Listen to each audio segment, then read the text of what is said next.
So obviously the first port of call is we need to expose the image. Simply done, you would just close the aperture down. That's fine, and find something that looked acceptable, okay? That's a fair estimation. That's what we've been doing for the past 3 years. But this is where the light meter can factor in to your workflow. Instead of just closing down the iris and using the viewfinder to judge the image, yes, you can use other tools like a waveform monitor. We'll look at that next week. And you can use other tools like false color. Again, other options for exposure. But I find this is a really good empirical way of just measuring what we're getting. And it's very black and white. Light meters, 3 things you need to be wary of when using them. We'll have time. We'll be using these throughout the lesson. We have quite a few of them in. So we'll be working with these for the next 12 weeks. So don't worry. This isn't something that you're meant to know at the end of this session, okay? I just want to demonstrate this so you get an idea of its purpose. 3 pieces of information you need to put into this light meter are frame speed, shutter angle, and ISO. So shutter angle can be also rendered as shutter speed, which is 1/50th. Film shutter speed, well, if you convert 1/50th to a shutter angle is, imagine a shutter in front of a sensor or film gate. It's basically a pizza, 360-degree pizza, cut in half, 180. So every 1/50th of a second, you're exposing that image, that sensor, to light every 1/50th of a second, which you divide by 2, gives you 25 frames a second. If it's 1/48, which is 172.8 shutter angle, you get 24 frames per second. I do have a formula for that, but honestly, I wouldn't lose sleep over conversion tables, okay, because the light meter does this for you. We need to input frame speed, shutter angle, and ISO. The VariCam is currently set to 180-degree shutter angle, which is 1/50th of a shutter. We're shooting at 25 frames a second, so I'm going to set my meter to 25, and the ISO is 800. Those are the 3 pieces of information from that camera we need to input into the meter.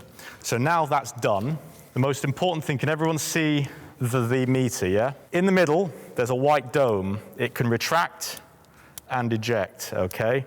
So what this dome is called a lumisphere. A lumisphere is a sensor that reads the incoming light hitting that, okay? So you can take a measurement by simply pressing the release button there. When you select the release button, aim the lumisphere at the light that you want to expose and to get the measurement of. We now have a reading, okay? That reading is 2.8. When we think of exposure, we measure it in something called a T-stop. A T-stop is a bit different from an f-stop, but they're the same unit of measurement. An f-stop is a mechanical function, and it relates to depth of field. So iris, obviously when you open up the iris, you get shallower depth of field. When you close down the iris, you get a much narrower depth of field, and obviously you decrease the exposure. F-stop is fractional stops, so it's depth of field, it's mechanical. It's to do with the movement of the iris and the actual depth of field physically. T-stop, transmission stop, is the same in terms of it uses the same unit of measurement, so an f2.8 is the same as a t2.8, but what a transmission stop does is it counts for something called light loss, okay? So transmission. So as light passes through the lens, the glass elements in the lens are absorbing incoming light before it hits the sensor. When that happens, light is lost, exposure is reduced. It's usually roughly between 1/3 to 1/2 a stop, but we don't have to worry about that because the light meter works this out for us. Pretty much like a smart calculator. I have no idea how to work out pi. I got a C for GCSE maths, okay? I don't know the formula for pi off by heart, how many decimal figures after, how many numbers after the decimal point there are on pi. You just press the pi button on the calculator and it tells you. The same is with the meter. The meter converts the f-stop reading to a t-stop reading, okay? For those of you who are wondering, well, what's the difference then if you make the calculation? f2.8 roughly converted to a t-stop is f3.2. So it's 1/3 of a light, it's 1/3 of a stop, 1/3 to 1/2 a stop. So when we measure volumes of light, we measure it in t-stops, okay? We've all seen t-stops because we've been doing it for the past 3 years. So our t-stops are exposure values that range from T1.4, which you've seen on the wide open end of the Samyang lenses, through to T2, 2.8, 4, 5, 6, 8, 11, 16, 22, 32. So the higher the number, the more closed down the aperture is. Meter gave us an exposure value of T2. Can we close our aperture to T2, please? T28, sorry, my mistake. We are at exposure. Okay, so there's a few things we have to take into context here, but now we have calibrated our light meter to our camera, and we have exposed accordingly to give the best distribution of T-stops between brightness to darkness.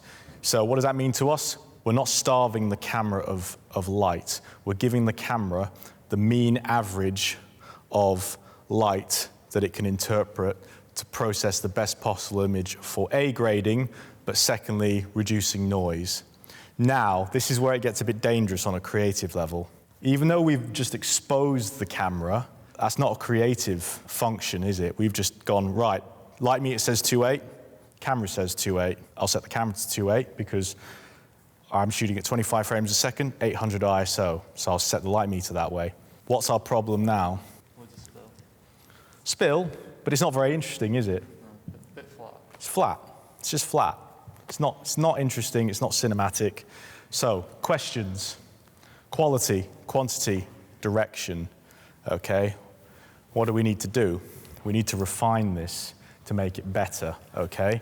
First off, can we move our lamp, our key light, James? Can we sidestep it to the right about 2 feet, please, so it's next to the... So, yeah, you can clear that as well. Thank you, Nathan. So if we can put it just a bit, yeah, keep moving it. So if we can just watch the screen, keep going. Stop. Now, we're getting something a bit more interesting now. So obviously you remember from previous years, trying to create contrast in the frame. Okay, so now we're putting a bit of modeling into there, okay? So we've got something with a bit more contrast. How can you tell? Because there's a bit more contrast on the right-hand side of camera. We're introducing shadow detail into the image, and that's important. That's what we see in so many films and TV. So let's refine it. Can we go up on the Velvet Studio panel about 2 feet, please? The textbook definition of a key light is a lamp that should be tilting at a 45-degree angle coming down. Any shadows that you create should be coming at a diagonal rather than straight on, or worse still, and I still see it, and it does work in some situations, is when you see loads of up shadows. It generally looks very unflattering, but you can use it well for different things. Again, it comes back to context. Obviously, horror uses it, but it's very hard to make work properly. So now, our fixture is much higher, and we're coming in and attacking at an angle, okay? So direction. Now that we've moved the lamp, let's meter our exposure. As with anything, when you're metering lamp lights, always shield your lumisphere from any other light sources. So when we turn more lights on, more light is going to hit this, which is going to confuse the sensor. So you need to shield the lumisphere accordingly from whatever light you're metering. So that's why it has a retracting function. So you're just getting the light that you want to measure. 2.8 and 3/10, okay? So when we express T-stop values, we talk about it in, it says 2.8 and 3, which means 2.8 and 3/10, which is 2.8 and a third. So we could close down to 2.8 and a third. Second step, if the light isn't working, you should be able to get a good image with as fewer lights as possible. New problem, let's move the camera. Before we add any more light to the situation, let's move the camera, because this is what's causing us a bit of grief. Because we're coming full straight on, looking straight down the camera axis, anything straight down the barrel of the lens is the hardest to make look the most dynamic. So can we take the camera, Nathan, can we put it here, please, and shoot just at a diagonal? We're going to take the camera at an angle. For those of you that are interested, we are currently 6.5 feet away from subject, which fulfills the 2-meter social distance rule on a 50mm lens. So actually not bad. If you've got an 85, you'll be in a medium close-up. So it's pretty nice. Can we just frame third to the left, please? Give a bit of look space. Ryan, can you move that C-stand, and then can you communicate and liaise with Nathan where this, when the C-stand's out of shot? Take the thing off, the sound off. It's a good workout, this, Ryan. Yeah, that's good. Brilliant, thank you. Okay, next step. Would we agree that's getting there now? We're getting something a bit more interesting, but we're not there yet. Can we arc round? Sorry, Lucy, could you just take your mask off a sec? You're fine. Okay, cool. We need to come up, so just no shadow. Needs to be more diagonal. So can we come up another foot, please, on the Velvet Studio panel? Can we work it round a bit more to the right, the Velvet Studio panel? That's better, that's better. So, yep, that's good. And then can we just pan square on the lamp? That's better. Nice. Getting a bit of glare from the background, but I can deal with that. I'm just lighting the subject. This is what we call a far side key. A far side key is a key light that exists on the opposite side of the line of action, okay? So when we think of the line of action, just think back to first year. When you're shooting, your line of action, wherever you establish that, you never cross it, because then your cutting of your images looks out of sync because you've crossed the line. So for performances and for composition, we obviously don't want to cross the line, generally speaking. It has been done. But for lighting, the best form of lighting, or the most interesting form of lighting, is when you light from the far side of camera, so the opposite side of camera. And usually, a far side light, or a far side key, in reality and in practice, is a light that's usually deeply hidden in the set, because it's raking towards camera, rather than being, Nathan, if you just turn on the Velvet Studio, can we just turn off the Velvet panel? Rather than this is called a near side key. I haven't exposed it, but let's expose it. 2.8. Can we just dim it down, please? I'll tell you when. Down, down, down. Keep going. Stop. Up a touch. Bit more. Cool. That's 2.8. So this is what we call a near side key when we light from the near side of camera. When we light from the near side, generally never looks as dynamic. The reason for that is you're throwing all your shadows into the set, whereas what you want is, can we just turn off the Versatile and turn on the Studio? We want to throw our shadows towards the camera. Any shadow detail towards the camera is going to look more interesting. This is a form of lighting that has become so overused in recent times that people forget to use near side creatively, because ultimately, at the end of the day, the textbook definition of cinematography is we're trying to create three-dimensionality on a two-dimensional medium. And the only way to do that is obviously to include not just brightness values, we need to put shadow detail into the image. When you have no shadow detail, you have no dimension, so don't be afraid of some darkness. Cinematography and any form of videography and image making is all about having a balance of both. Too much of one doesn't create an interesting image. Lucy, you're doing really well here, and thank you for wearing the configuration of clothes that you currently have, because this is working for us. We've got a few problems here, but we're going to work on them. Can you just look straight on? Straight, yeah. That's better, I like that. Second problem now. Ryan, can I have you on the Velvet Studio panel? Can we turn it on, please? You may have noticed as we walked in, the set's actually been marked out in 4 quadrants, because this is how I best like to discuss lighting, and it's something you can keep notes on if you want. But yeah, far side keys exist in the far right quadrant of your 360-degree angle. Okay, so when we talk about backlights, we've got a couple of different types of backlights. This form of backlight that we're currently using is called a 3/4 backlight.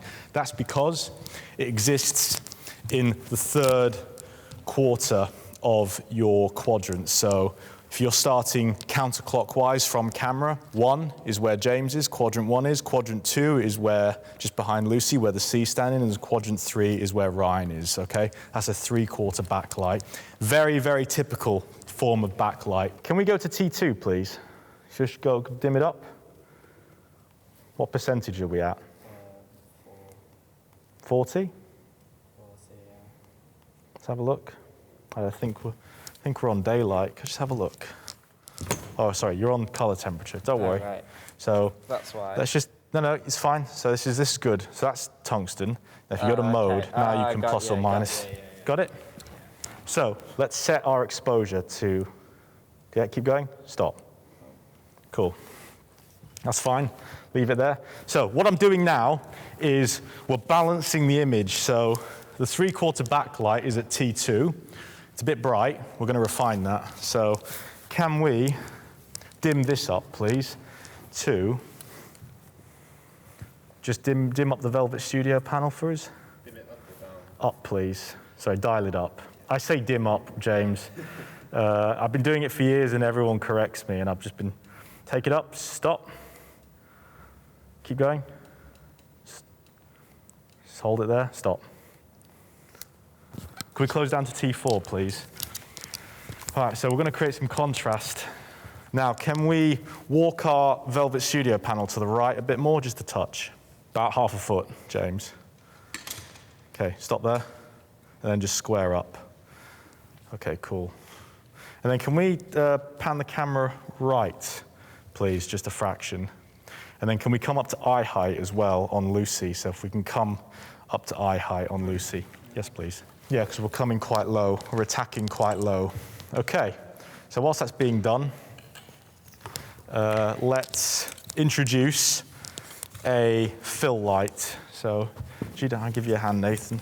Next step, can we get the P1380 lamp, the other soft light, and can we put it right here, James? And can we get it to just below the height of the studio, Velvet Studio panel?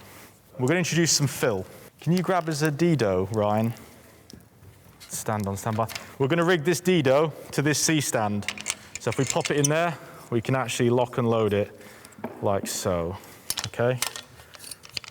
Is that lined up, Ryan? Can you just tell me if the Dido's directly behind Lucy? Just come to where you can see it and then look. The best thing about this, yeah? Any more left, all right?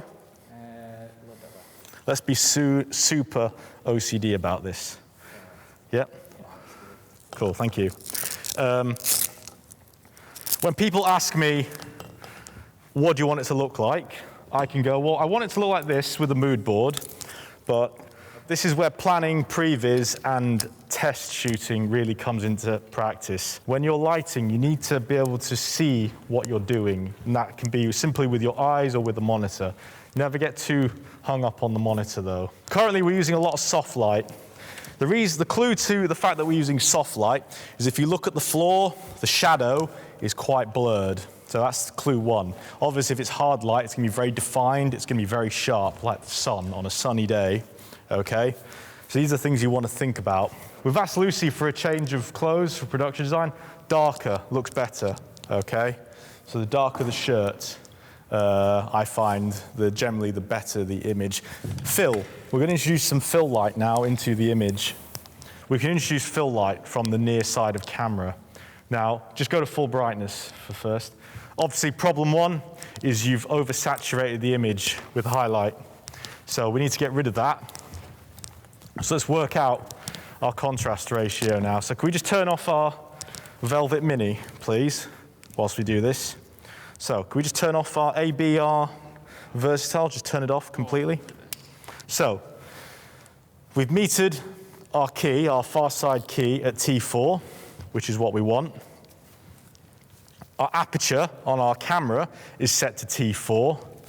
Our shadow side of our camera is currently measuring less than T1, which is practically non-existent. That's fine, because if you look at the shadow side of Lucy's right cheek, there's no information there, okay? So we want to put some fill light just to lift it. We could choose not to, again, context, but I just want to demonstrate this. So if we dial it up, let's give it a contrast ratio. So what we're going to do, we're going to give it a contrast ratio of 3:1. So start at the top. I'm going to shield my light meter. So dial it down. Dial it down, down, down. Keep going. Keep going, keep going. Stop. A bit more. Down. Down. Down. Okay, up a touch. There we go. And just down a fraction, please, a hair. Lovely. 1:4. So, again, there's no context for this, but looking at our image, from key side to fill side. How underexposed is our fill side now? So our fill side is reading at T1.4, and our key side's at T4, and our fill side's at 1.4. What's the stop difference? Can anyone hazard a guess? Are we 2 stops under? Like 1.5. 3 stops? Good, not a bad guess. So if we're shooting at T4, count down. 2.8, 2, 1.4. We are 3 stops from key to fill. So this is a 3-to-1 contrast ratio, okay? So our shadow side is 3 stops under our key light, which within the dynamic range of the VariCam LT is within its margin. So if you chose to increase the contrast or add more shadow, you can take it away. But if you choose to keep it, you can't add it because you'll introduce noise. Quite useful to know. Every film and TV show will have a contrast ratio that they like to. Some may have none because they want pure black.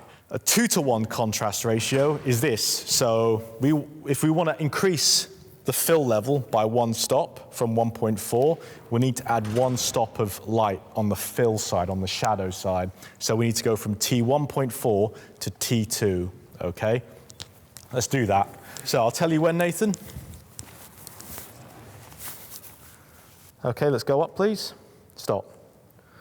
There we go, bang on. Getting good at this is what a fill side of T2 looks like. That's 2-to-1. There's Coronation Street right there, yeah? Okay, that's how Corrie will shoot their material. Generally, it's quite safe, it's good for broadcast, and they do it that way because they don't grade the material. They have no time to do that. They have to shoot everything this way, so they make these decisions in production and not in post, just because of their schedule. They just don't have the time. Because we're film, we probably want to make it a bit more interesting for us. So this is where exposure now gets creative. This has been very technical at the moment. So thank you for bearing with me at the moment, up to this point. Let's just try and be more creative with this. Now that you've seen what you can do with the meter, it's all about placing your exposure. Where do you want to put it? And how do you want the light to work? Okay, this is just an instrument for telling you how much stuff is over, how much stuff is under. That's all it is, okay? You can choose not to use it.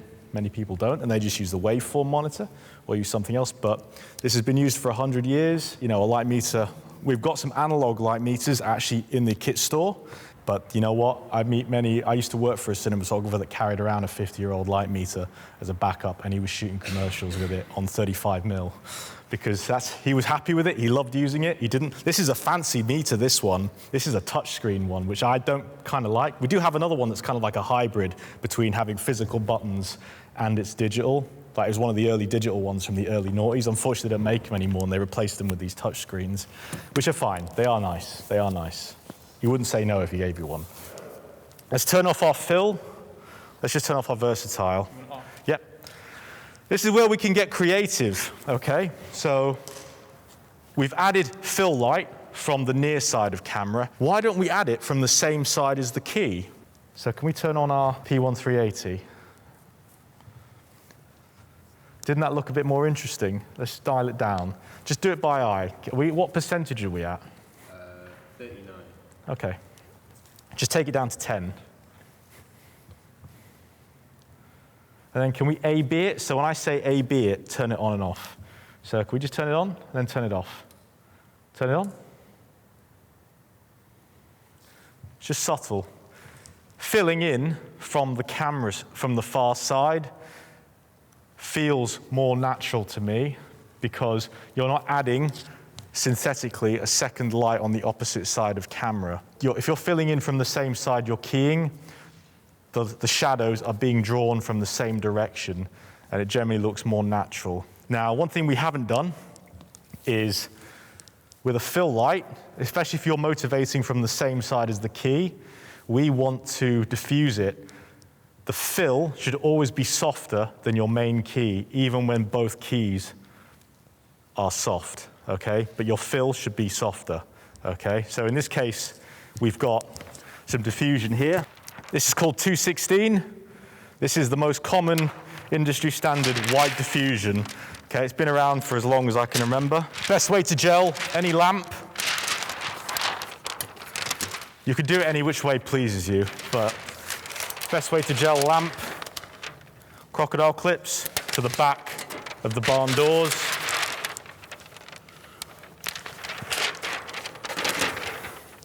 Rather than the front, because then you create a crease in your lamp. If you croc clip from the back, it makes it neater. You could do it that way and that's fine. I'd be quite happy with that. Well, whatever gets it up and it stays there, that's fine. Can we just A-B our P1380?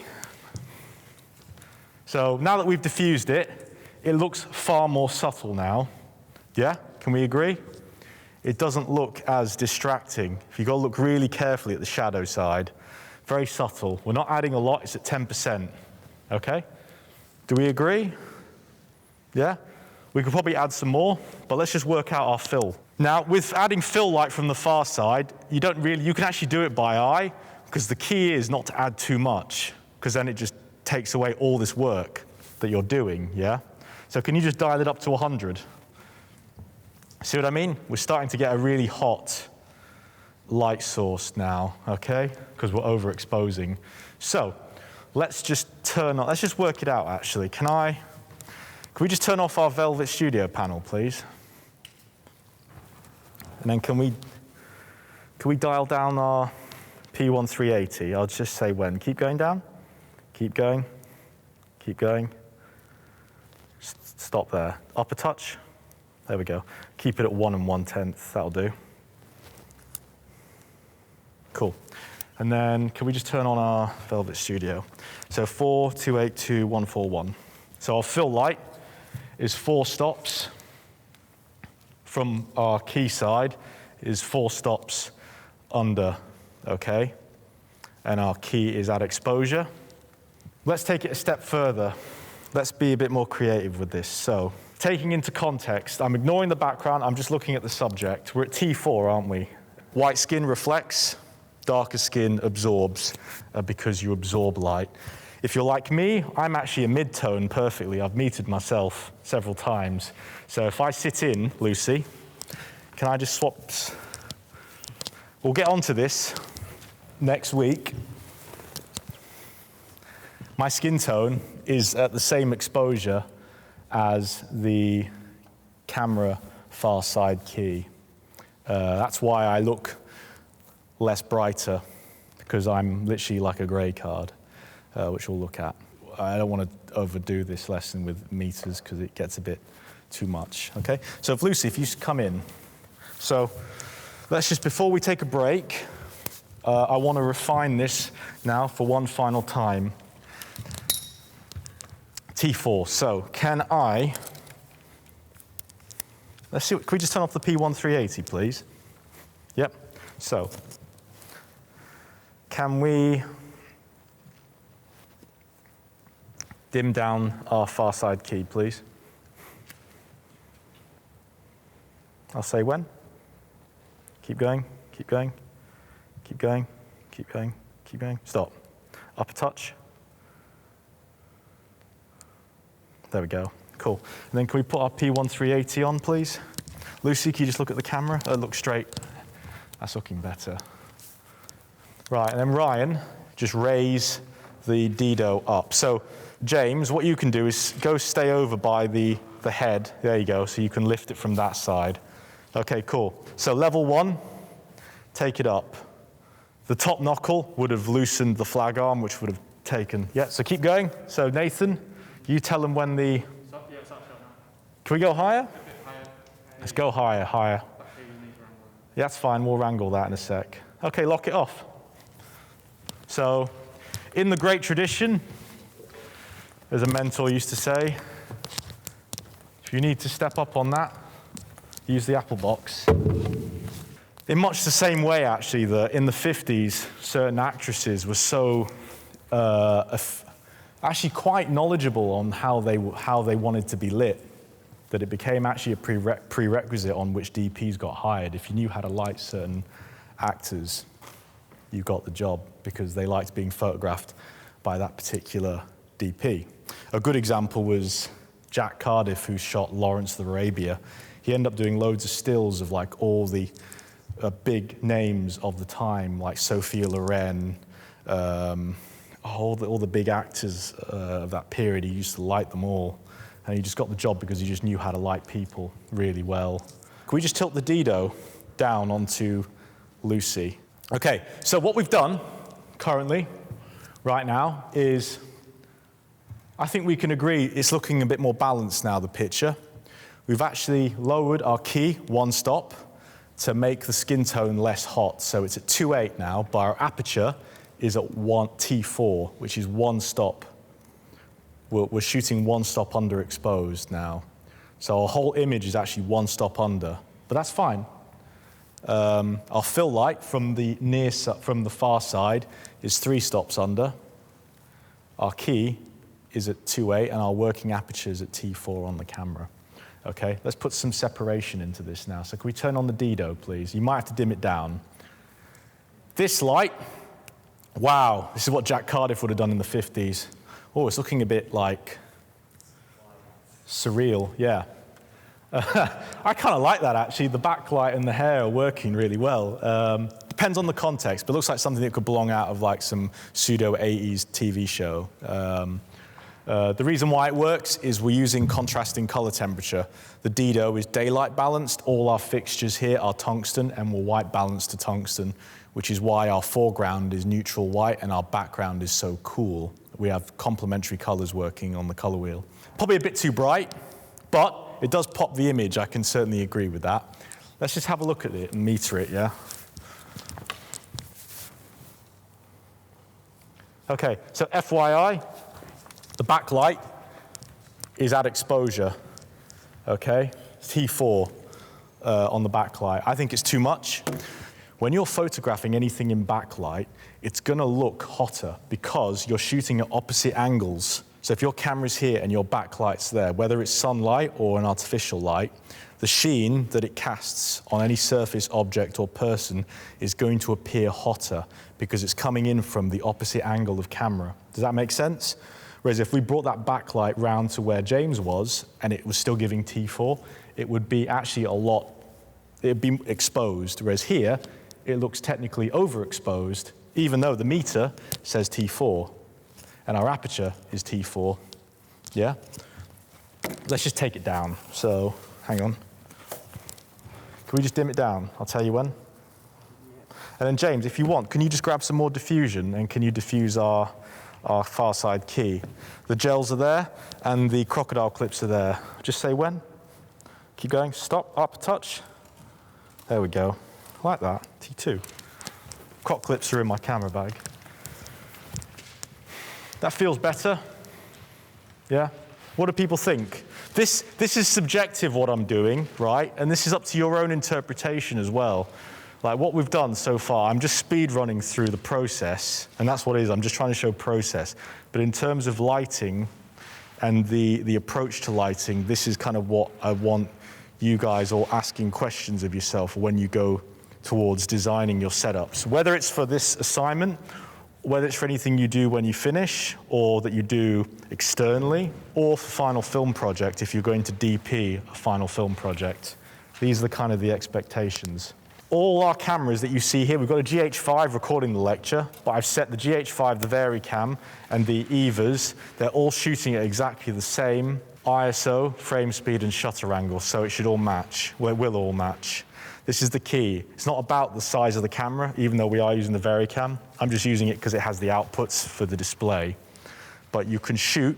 This light meter will work on anything you have. So if you've got a stills camera, a DSLR, or maybe you may even own a Blackmagic, you punch in all your preferences, you can use this with just about anything. In fact, you can use it with everything to determine your exposures. It's a very useful tool for that reason. One thing that we're doing, I kind of like that actually, trust your eye sometimes, but I also know the byproduct of diffusing any image to a light that you've already metered is you're going to lose output because you're softening the light, you're reducing the output, okay?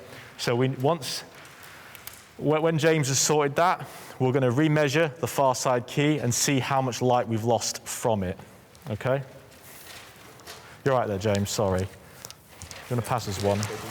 Ryan, you just just stretch it for James, thank you. It takes a bit of practice. Can you see the image as well, Lucy? That's looking pretty cool, actually. Let's just round it off with a meter reading. So, one sec. Because we've got 2 lights and because I want to be quick, can everyone see on this on the picture? I don't know if you can see it on the light meter, but there are 2 points reflecting off the dome. If you see 2 points, obviously each point relates to a different light source. So if I move that way, you've now got 3.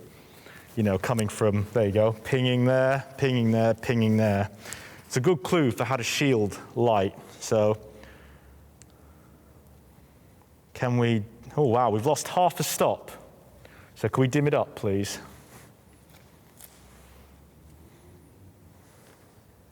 Stop, keep going.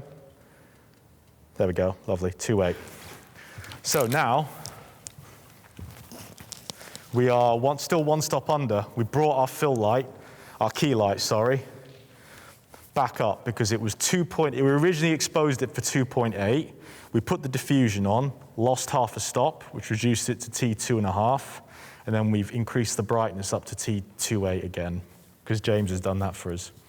And now we're back where we were with a softer key, with a wrap, okay? So just in conclusion, the lights we currently have going in action right now are our Velvet Studio panel is our far side key.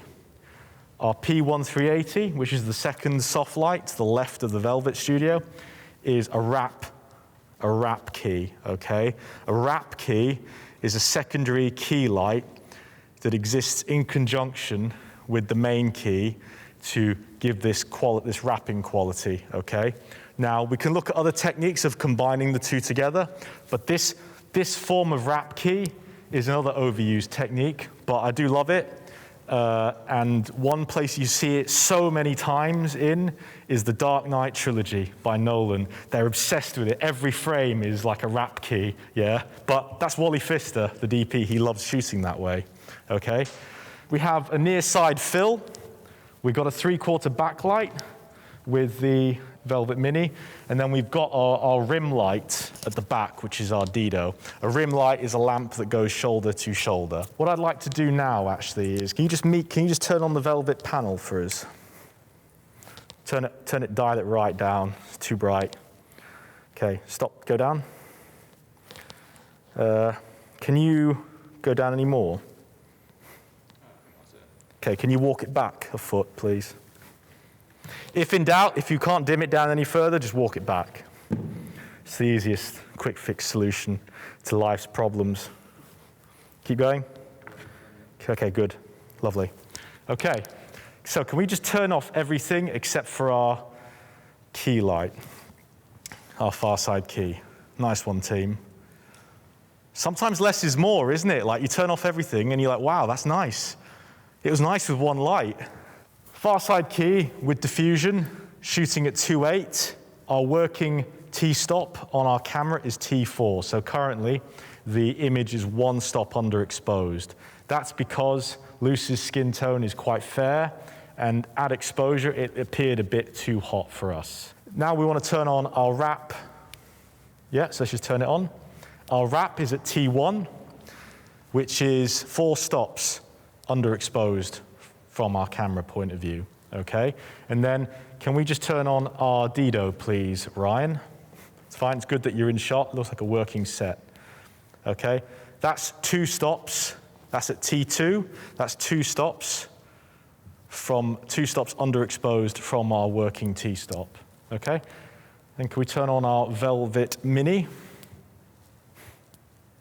And this as well is 2 stops under at T2, and you can see it accenting just on the corner of Lucy's jacket, just to put a bit of separation. Probably a bit overkill. We don't actually need it for this scene, but we're just using it anyway. Then can we turn on our Velvet? And our fill light, our near side fill is 4 stops under, okay? What's great about this image is you could actually, this gives you the this takes time granted, and we've gone a bit slow at it. Imagine doing this like 15 shots a day working like this. It's a lot of work. But the benefit of potentially shooting like this is if you are shooting with this notion of I'm going to go for a lot of grading in post and you're shooting at a high bit rate and all that, it gives you the widest range to do pretty much whatever you want. But let's just turn off the fill, near side fill. Can we turn off our Velvet Studio panel? Yeah. I personally prefer that. I'd even go so far as to say I'd probably diffuse the main key light and turn off the wrap key. There you go. Yeah? Again, context depends on what you're doing. We could just end it if you need to work really quickly. Just finish off with a reflector.